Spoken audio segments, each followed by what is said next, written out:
Hello, everybody. Welcome to episode 3 of the Basscast.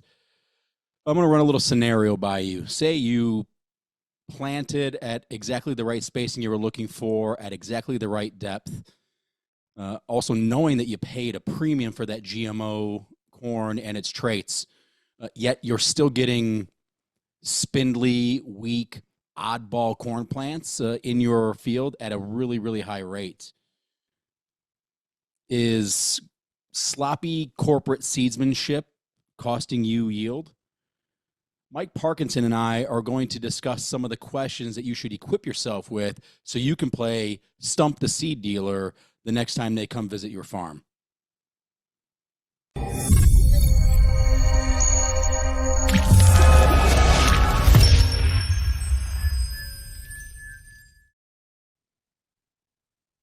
Hello, everybody. Andrew here. This is Basscast episode 3, and we are joined by Mike Parkinson with Bass Hybrids. Mike, you want to introduce yourself? Tell us a little background.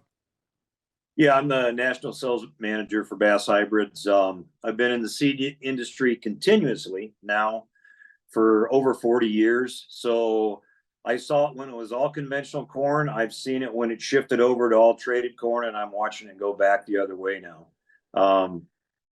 Walked a lot of cornfields in my life, let me tell you that. Oh, today you and I are going to be talking about some of the things that pretty much every farmer that's out there has experience with is conversations with their seed guy, and some of the things that are coming up or that have changed, and the questions that the farmer realistically should ask their seed guy on what's going on. So, Mike, what are some of those things that, as you're walking up, that you would hope to hear from somebody, or what are the things that guys aren't asking that they should be? So what I'm seeing is a huge change in Singularity, and what I want to talk about is this is the 5 questions you should ask every seed dealer that walks through your door. And it doesn't matter who you're doing business with, whether it's us or whether it's anybody else. There's a change that's taken place. We're going to talk about some of those things, and it really relates back, Andrew, to Singularity. Every farm that I've stopped on, everybody's got bragging rights of 99.8% Singularity. They've spent thousands and thousands of dollars on their planters to get these things to drop seed exactly where it belongs at exactly the right space. And so 99.8 Singularity is something that guys, they look on their monitor and that's what they've got. Right. But virtually every guy that I walked corn with this year, regardless of the company, when we got done, that 99.8 in reality was closer to 94% or less. Right. And the questions that we're going to teach you to ask your seed dealer are the questions that will ensure that your 99.8 Singularity is 99.8 and not something less. So explain then the definition of singularity. So singularity is basically you're replicating each plant over and over and over. You're trying to get that plant exactly where it belongs. You're trying to get a plant that is the exact same plant right next to each other in the field. So if I'm trying to grow an ear of corn, I'm putting that kernel at, say, 7.5 inch spacing. I've got it at 2.25 inch deep, and I'm expecting all those plants to come up within 24 hours or 12 hours at the same rate, so that one plant doesn't become a weed next to the other plant, that it's a completely uniform, completely healthy, completely perfect corn crop to where I can max my bushels. Singularity is uniformity. Right. So then all of this is tied into the contents of your bag as well, right? Oh, it's tied into the contents of what's in your bag. Right. So, and yep. Yeah, go ahead. So back in the day when it was all just conventional corn, you were looking for absolutely uncontaminated seed. And what we're going to talk about today is variation within the bag.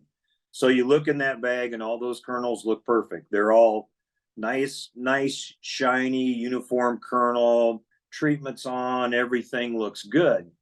But what we're seeing in reality is there's a high percentage of junk that's in that bag right now. And there are legal ways that seed companies can sell you junk, including Bass, if we choose to do so. Starting out in 40 years, about 1.5%, 2% contamination was kind of what we used to see years ago. So if you've got a hybrid that's supposed to be 16 kernels around by 42 kernels long, every year is supposed to be that way. And we're not seeing that right now. We've got videos, where we videoed what we're going to talking about in the field, but let's just get into it. Let's talk about the variation now that's occurred since we've gone from conventional products to traded corns. If you remember when traded corns came out originally, you had to have 20% refuge off to the side. So you had your Roundup corn borer corn over here, and you put 80% of your acres in, then you moved over here and you put the straight Roundup, because the refuge was separate, in the bag. And initially, when the traded corns came out, the hybrid that you bought that had the insect traits in it was also the exact same hybrid was the refuge corn. So plant was the same, ear was the same, stalk was the same, roots were the same. It's just this one didn't have insect protection. The 80% that you planted did. And so for a long time, it was not a big deal. But the first question now I'd be asking my seed dealer is, hey, what is my 5% refuge in the bag? Is it the same as the hybrid that I really like and really performs well and that I purchased? Or is it something different? Are you now putting something different in my bag? And was my refuge corn that I had last year, which I harvested and I like, is that going to be the same refuge corn that's in this bag this year, or can it be something else? And then will it change again next year? Because from a pure singularity standpoint, it's not like you don't have an ear on it, but you may not have the exact same hybrid that's in that bag. And then the second question I would ask is, can my refuge in the bag, once I identify what it actually may or may not be, then is it 5%? Is it a minimum of 5%? Or can it be more than that? Could it go up to 8% or past that? And again, these aren't blank ears, but they're not the ear that you paid for. So if you're trying to replicate uniformity through that field, you're building in 5% that is going to be something else probably. Now, so that question then is, hey, Mr. Dealer, what is my refuge in the bag? Yeah, just that simple. Right. Walk in, guy says, hey, here's the corn you bought for the last 6 years for me, last 2 years for me. And the first question you say, I like that corn last year. What's my refuge in the bag this year? Same hybrid, different hybrid? Did they change it again? And the reason that comes into play, depending on the maturities, you can have a situation where the refuge in the bag, if it is a different corn, possibly can drop ears, and it's not insect related. You get a strong northwest wind and you hit the wrong day, and those ears get bouncing and they can drop. The other thing that I look at, Andrew, too, because refuge in the bag isn't a zero, it's just a different ear. But you're paying $350 to $390 a bag for, a multi-stack corn sign. Now, if it has rootworm in it, and I think you should get your money's worth. You should know what you're buying, because there's a chance they might be selling a hybrid that isn't absolutely stellar and putting in the bag next to one that is your choice. Right. So that's one thing you need to look at. The other thing you need to look at is you need to ask about germ. All the bags are tagged 95% germ, and you have to ask the dealer, so this bag is tagged 95%. What is the actual germ of this seed? Is it higher than that? If it's 95, is it 97 or 98? Or is it 93? And if it's 93, can I legally sell that at 95? Because that's another 2% of the ears that are missing in that bag. Just 2%, the difference between 95% worm germ and 93% worm germ, that's 1,600 ears in a bag. Right. And what we're seeing is a combination of contaminated seed in the bag, and then we're seeing weak seed. And when I start asking about germ and I start asking about weak seed, Every farmer knows it. You walk those fields, there's a plant exactly where it belongs. It's at exactly the right depth, and it's light green and spindly. And I laughed because I was talking to one of the guys in Iowa earlier this year, and we're walking out of the field, and we had just looked at about 8 to 11% weak plants, in that field. And he stopped and he goes, "Oh no." And I said, "What?" He goes, "I've been asking my dad for the last 3 years, what are you doing in that cab to mess up this singularity? What are you doing to get these weak plants in here?" Just kind of, Right. giving him a little guff. But he's like, "I got to apologize to him now." And he did, you know. So anyway, what's my refuge in the bag? Then is my 95% actually 95%? Is it more or less? And if you think about it, if it is 90, 97 or 98% and it's tagged 95, you compare that to something that actually went out at 93% germ and was legal to sell. There's 5% difference, again, in plants again, an 80,000 kernel bag. Now it's 4,000 years in that bag. The biggest place we're seeing issues, and again, we've got videos on these, and hopefully we'll be able to link them. We would walk out in these fields, and all of a sudden you start to see the legal contamination that seed companies can put in the bag, and they're called self outcrosses and off types. And basically, without getting into a lot of detail on it, the self, it wasn't detasseled right, and the outcross and the off type, either contamination blew in, or the seed stock was contaminated to begin with, or they didn't rogue it correctly, or there was some volunteer corn out there. But there was something out there that wasn't as precise as it used to be. And so legally, you can look at 4% self out crosses and off types, and that seed looks exactly the same as the seed in the bag. You can't take a handful and look at the seed and go, "Oh, this has got more contamination in it than this handful does." So you put it out there assuming it's all going to grow, and then all of a sudden you're walking down those rows when the corn's about halfway between ankle and knee high, and you've got those spindly, weak, off-colored plants. And as those plants mature, they're that one that has a husk on it, or a cob on it that's about that long.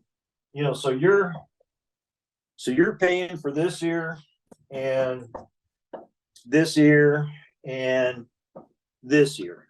When you picked your favorite hybrid, that's what you bought. That was what you were supposed to get. And this one's exactly where it belongs. And this one's exactly where it belongs. And this one's exactly where it belongs. And then there's one that's supposed to be between these two plants, and it's got this spindly little ear on it that looks like it belongs in a Chinese food buffet, type of thing. And it'll have either a fountain of silk that comes off of it, not a kernel on it, or it'll just be a very small, very scrawny cob with maybe 8-12 kernels on it, something like that. And so that would be the self outcross of the off type. That's actually the contamination that you can have 4% there.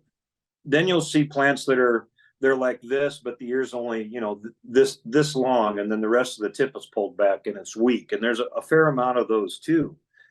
But if you start figuring in the self outcross and off types at 4% contamination, which I believe is legally what can be put in that bag, and then you look at 2% slip on germ, say the difference between 95 and 93, you're already at 6% off of your singularity now. That 99.8 is now 95.8. And then you start throwing in anything that's weak on top of that, or you start throwing in smaller ears or reduced size ears that are happening from your refuge in the bag. Mm-hmm. All of a sudden it's not 99.8. It's what we were seeing on average when we would count, Andrew, was about 93 to 94% singularity when we had 99.8 is what we were walking through. And here's the thing, those plants are still out there. If you haven't torn those corn stalks up, you can walk out in your field, you can walk right down the row. Those plants deteriorated and went down before harvest. They didn't go through the combine.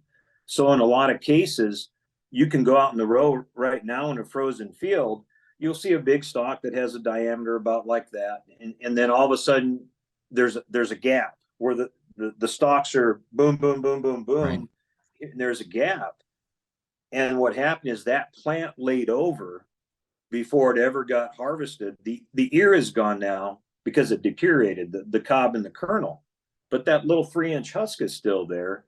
And in a lot of cases, at least as of 2 weeks ago, that scrawny little stalk was laying down across the row. You have to pull the leaves that fell off during harvest off of those, but you can get a reading on it now. And if you want to have fun, give us a call. We'll come out and walk some of those fields with you. We'll show you what you're talking about. Well, yeah. Now you're talking with all Andrew, those different factors. You're running upwards of possibly of close to 10% of your field not being what you expected to or what you paid for it. so we actually took videos of it, and you can go on the site and get it. And one of them, I'm walking in a field in North Dakota, and I probably walked, I don't know, 450 fields of corn. And you can pick any jersey color you want. It doesn't matter what company it was.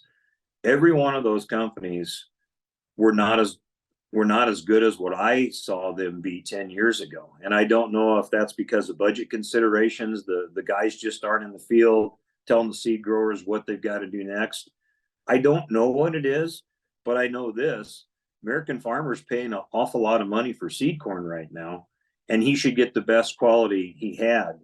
And we have it too, Andrew. You know, Bass is not immune to this. Right. The difference is we've done such a good job on quality control. It seems like we're maybe 1.5 to 2%, of the selfs and outcrosses and off types in there. And so we're holding substantially better quality. You saw the videos. We saw guys at 11%, Right. weak plants just walking down, and we're ripping ears apart, plants apart. Right. Good one, good one, good one, bad one, bad one, bad one. And then, man, that's 11%. That's too much. Every field I've ever been in, you walk not even that far into it, you're going to see them. You walk in and you'll have a bouquet of poor plants in your hand, really fast. I guess my point's really simple.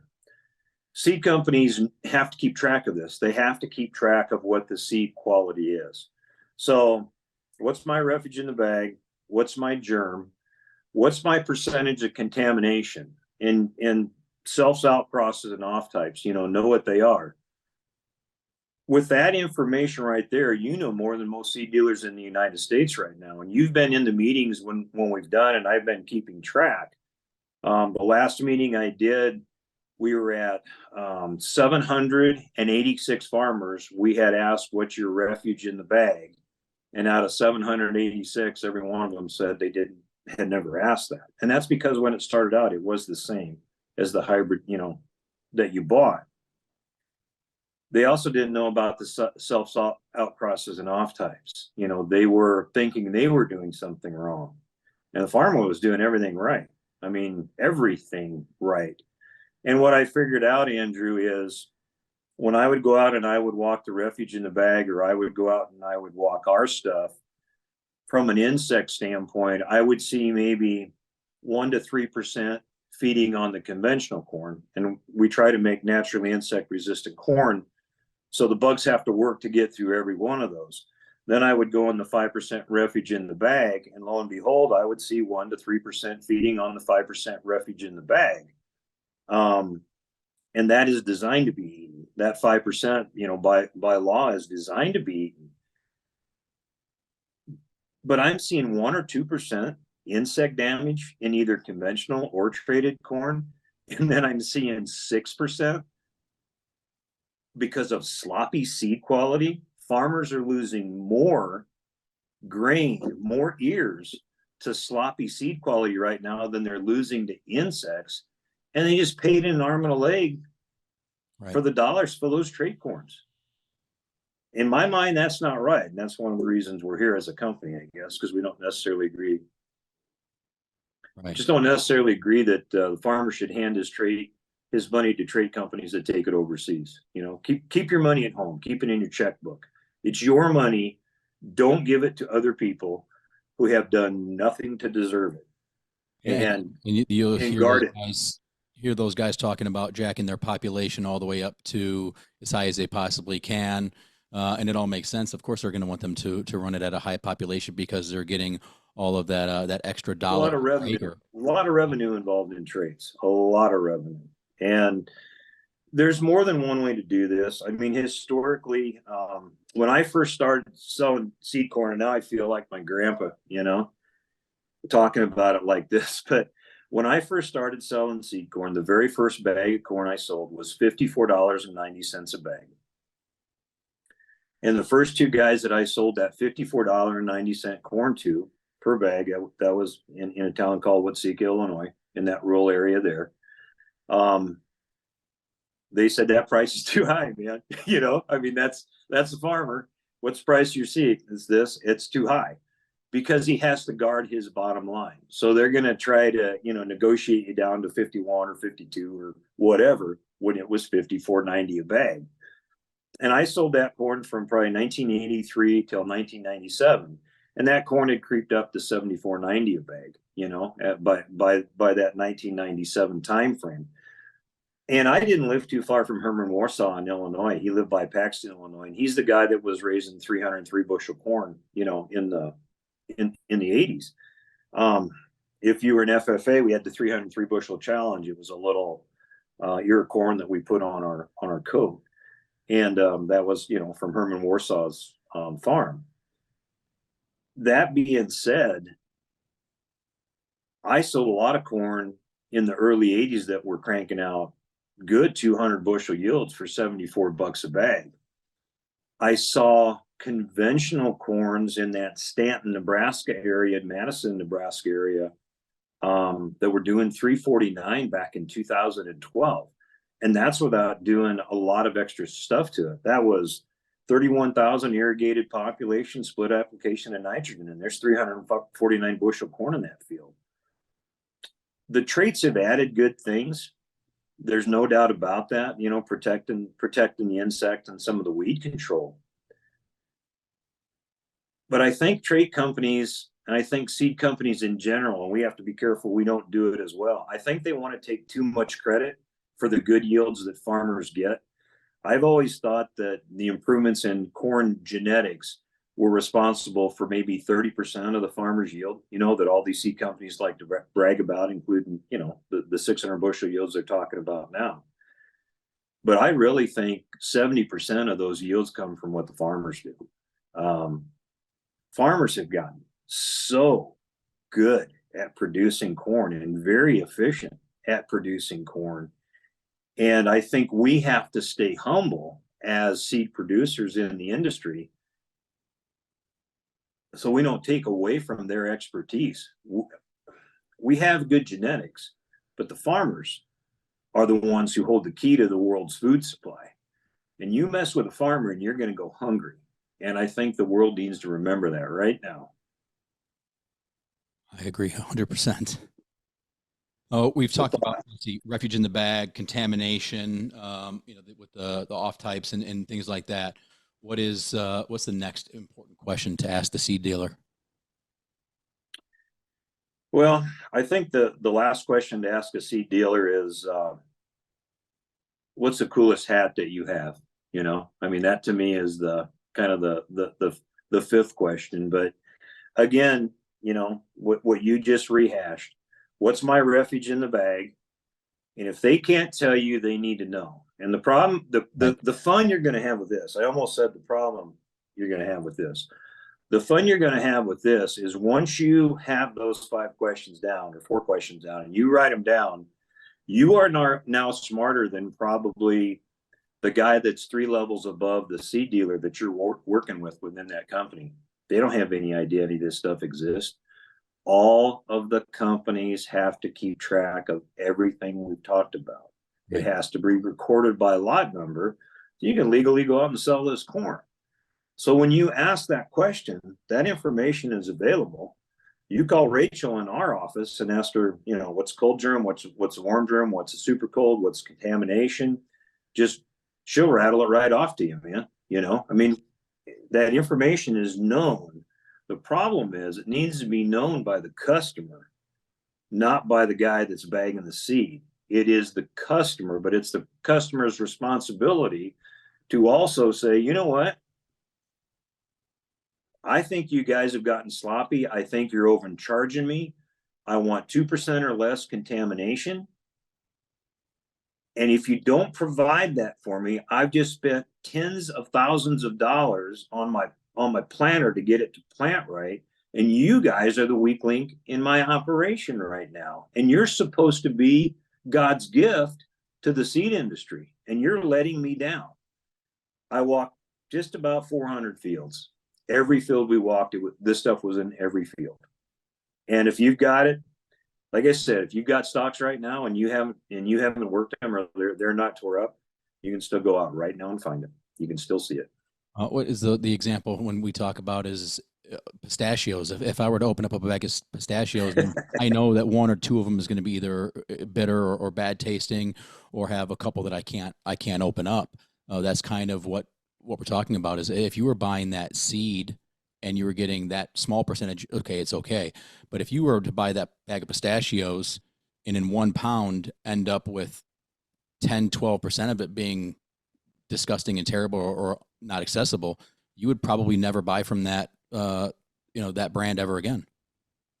Well, pistachios can ruin maybe a good movie or something. This contamination we're talking about can ruin a family's economy.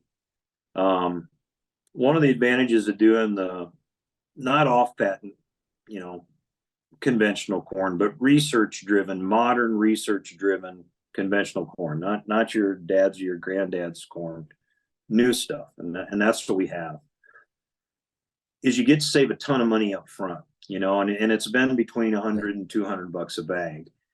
And, if it's $200 a bag and you're using, the rootworm Roundup corn borer corns, $200 on 500 bags, that's a lot of money, man. You're getting into a spot where you can keep another person on the farm if you need to, just by reducing your input costs in that respect. The other thing that it does is it lets the farmer have access to the money if he wants to push those yields as high as he can. But you're going into a situation where you don't know what your moisture is going to be for the year. And so you don't know if you want to, hand feed that corn one more time during the course of the year. The difference with us is you save the big money up front, and then you can either buy a boat with it or a couple AR-15s or some new, fishing lures or whatever, or you can spend 100% of that on your crop and push that crop. And you never have to talk to the co-op. You never have to talk to JDF. You never have to talk to the bank. Again, it's the farmer's money. It's not the seed company's money. It's not the co-op's money. It's the farmer's money. We load that farmer's checkbook ahead of time, not say at the end, oh, you're going to make it up. You're going to make it up. Because honestly, what we're seeing bushels, there just isn't any difference between the traded corns and the conventional corns. The modern conventional corns, the old conventional corns, they're kind of ragged. The new stuff, Right. I have fun selling this corn. Absolutely.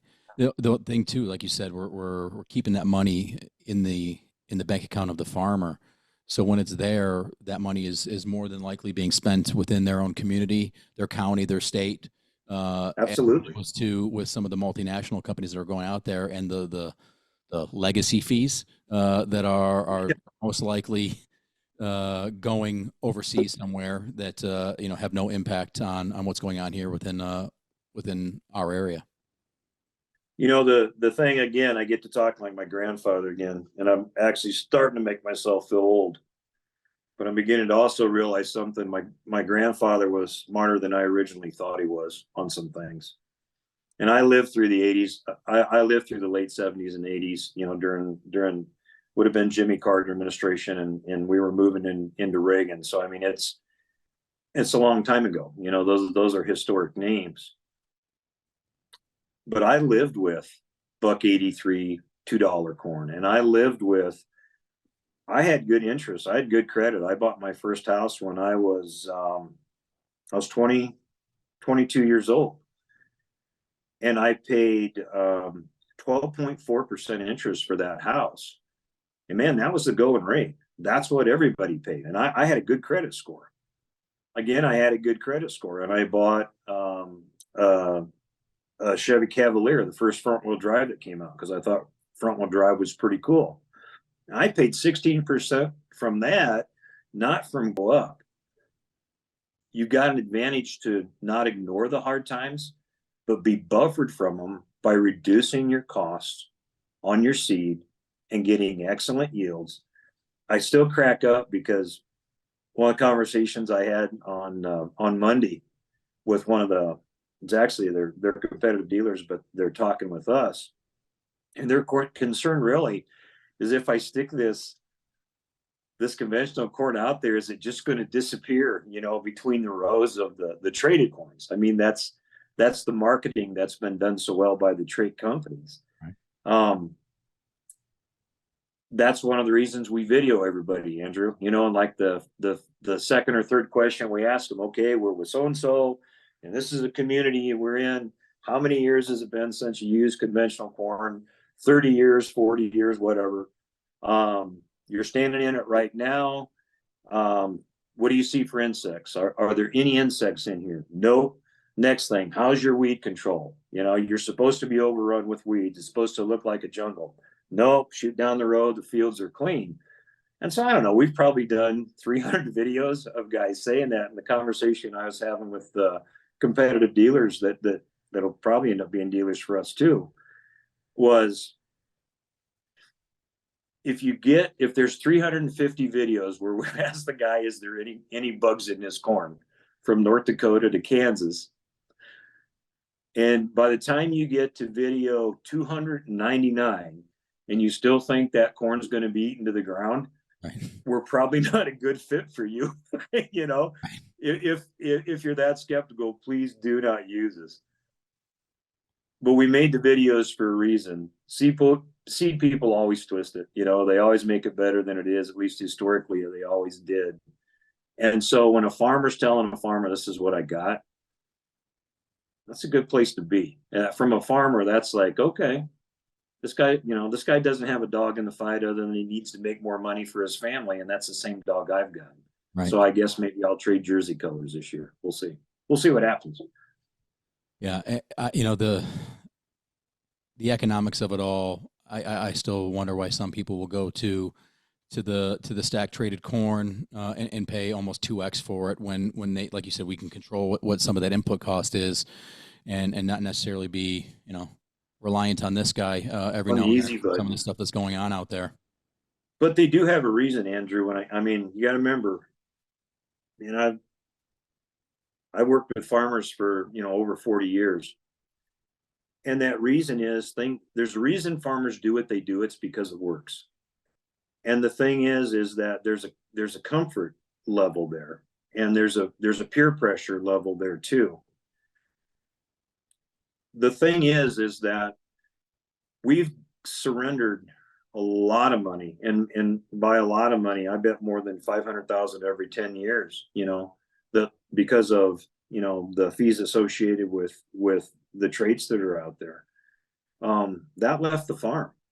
That left the county, it left the city, it left the township. A lot of cases it went overseas, and a lot of cases to people that don't like us very much. And if you stop and think about it, over the last 10 years, if those fees ended up being $500,000 or more, it'd be really nice to have that extra money right now. And there isn't going to be an opportunity for history to repeat itself. The corn that I was selling when those tough times were there and interest rate was 10% and all that old timer stuff I just talked about, that corn was $54.90 a bag and $74.90 a bag. It wasn't getting close to $400 a bag, or on the double stacks into the $300 range. If you can do math, you can figure out if you're going to be staying on that farm long term or not, or you can figure out if that farm is going to support 4 people or 2 people. Right. And the question is, are you adjustable enough? And are you not willing to risk, but willing to research out before you make a change that affects your bottom line instead of the big trade company's bottom line? I've sold a ton of traits, man. I've sold probably more traits than most of the dealers are selling out there right now, because I sold them since 1997. Not one time did I ever get a Christmas card from any of those trade companies saying thank you. Not one time. And I'm the guy that was sending that money in for her. Farmer needs to look after himself right now. And the farmer needs to keep control of every iota of that farm operation that you can. Everything. We're one part of that, you know. And again, seed companies need to be humble. Seed companies need to understand that the farmer is the reason we're here. It's the farming practices that have allowed us to get crops when there wasn't enough rain that we should have got it, you know. And you always, when I'm out in the field, we talk about divine intervention. You know, guys will ask, how'd this corn get here? I was like, I don't know, probably divine intervention, because, you know, we're good, but we're not that good. Right. And so, yeah, anyway, what other questions you got for me, Andrew? What are you thinking? You know, I think we went over the majority of the things that we had set out to talk about for, you know, some of those questions to ask to you or I when we walk onto a farm, when we roll up the driveway, or, you know, the next guy that's wearing, like you said, a different color jersey. And my guess is, God, have fun with the information I just gave you. Yeah. Have a ball with that, because you're going to have the deer in the headlight look so many times. Exactly. And so what's going to happen is, when enough seed dealers become embarrassed enough, because they're supposed to be the seed expert, when they become embarrassed enough that they don't know the answer to these things, and then when they start to formulate the answer to these things, when that seed dealer comes back to the co-op or back to the seed company headquarters and said, hey, I just lost that 450 bag order. A guy's planting conventional corn. I can't believe it. That's the kind of things that will make the seed industry go back to giving you guys 1.7 or 2% contamination instead of 6% plus contamination, and then the unknowns every year of the refuge in the bag. Those companies owe you enough effort so that when you put that seed in the ground looking for 99.8% singularity, you're getting it, because uniformity is the key to growing these big yields. And uniformity with limited inputs. In most cases, do not have to use any fungicide on our stuff. In some cases, you can back some population off, but you don't have to. It needs to be the farmer's idea. But historically, what you and I have seen is we work with guys. How heavy are you going to plant it? 34,000. Okay, you can probably just drop this one down to 31.5, hit the button on a couple rounds and see what it does. Yeah, I like 34. Yep, go ahead. That's what everybody's told you need to plant. But I'm just telling you, our ears will still flex in a lot of cases. And you know what's happened. You get to the point where you started out at 34, and all of a sudden this guy is, you know, at 28,000, and he's getting the same bushel yields.